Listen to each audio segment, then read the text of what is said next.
Okay, so we're doing question 6 from the final May 2019, and it's a related rated problem. At this point, I would ask you to, the best idea would be for you to pause this video to go and read the problem. Okay, May 2006 problem, 6 related rates problem. Try to understand it, try to sketch the situation, and then basically try to solve it by yourself. And if at certain point you get stuck, play this video again.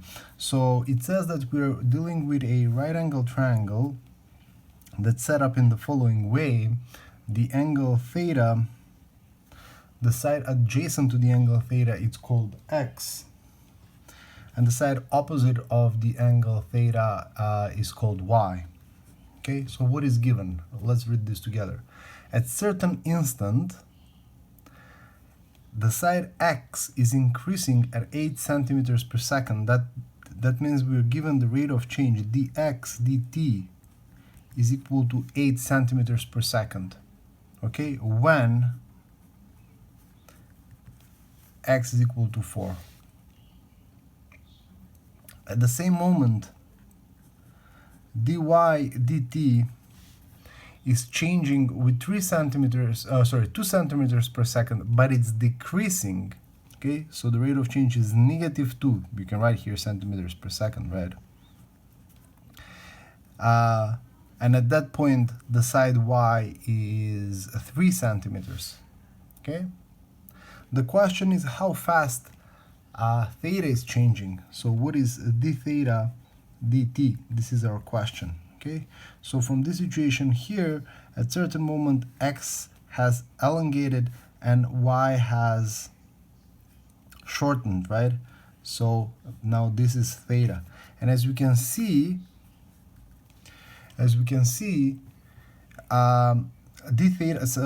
theta decreases. So at this moment, I know that I should expect that d theta dt is going to be a negative value. Okay, so what are we doing here? We're trying to connect, right? It's related rates. We're trying to connect the given values x, y, and theta. So the first relation that comes to mind is directly the opposite over the adjacent, and that's given by tangent of theta. So tangent of theta is y over x. Okay, and there you go. From here, all you have to do is use implicit differentiation and solve for d theta dt.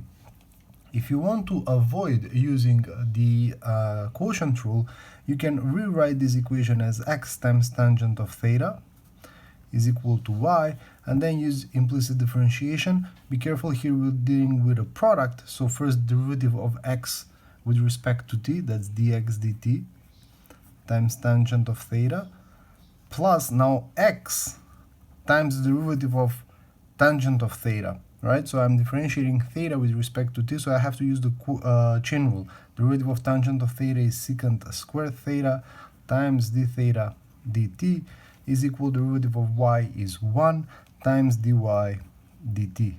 Okay, at this point I want to check what is given in the conditions and what is missing so we can find it, right? Okay, so let's check. Do I have how much is dx dt? This value is given. Do I have how much is tangent theta? No, I have to figure that one out. Do I have x? Yes, x is 4. That's good. Do I have secant squared of theta? No, I have to figure that one out. This here is the question posed, the question that we want to answer. What is d theta dt? And finally, dy dt. Yes, dy dt is given.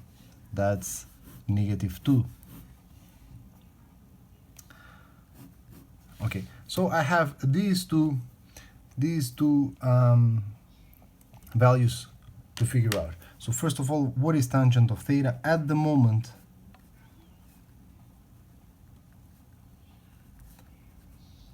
When x is equal to 4 and y is equal to 3, tangent of theta is, as we can see from here, the opposite over the hypotenuse, y over x, so that's 3 over 4. Okay, so from now on, I have tangent of theta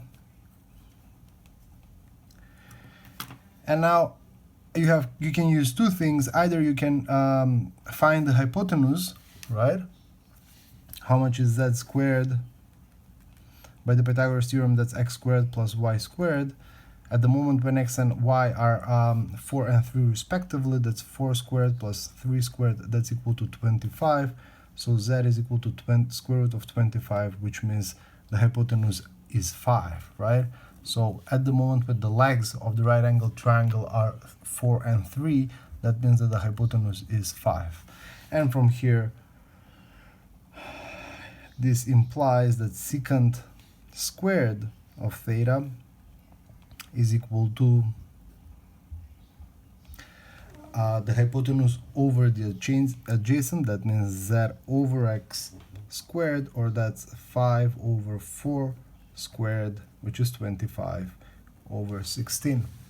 Another way to solve this without looking for the hypotenuse is to recall that secant square theta is equal to 1 plus tangent square theta, and this would be actually be much faster, because all you need all you need from here, this is going to be 1 plus tangent of theta is 3 over 4 squared, so that's 1 plus 9 over 16, my bad, sorry.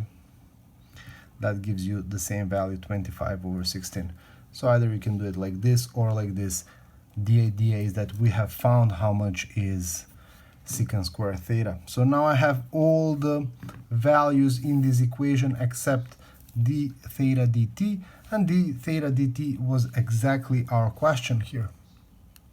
So go back here, plug all the given values in this equation and solve for d theta dt. dx dt is 8 times tangent of theta is 3 over 4 plus x is 4 times secant squared of theta is 25 over 16 times d theta dt is equal to dy dt, and dy dt is negative 2. Okay, let's simplify this a little bit and cancel this and this. Here I'm left with 4, I cancel this and this, and I'm left have 6 plus 25 over 4 d theta dt is equal to negative 2. 25 over 4 d theta dt is equal to negative 2 minus 6, which is equal to negative 8. Okay,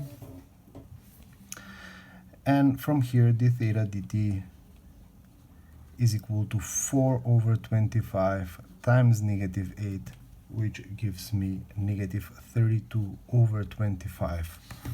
And that is d theta dt, that is the rate of change of the angle when x is 4 and y is 3, right? So d theta dt changes with 32 over 25 radians per second. I don't know, is it per second? Yes, per second. Okay, and as we expected, this rate of change is going to be negative, because as we can see, if x extends and y shortens, then this angle is going to decrease, and that's represented by the negative sign in front of this rate of change.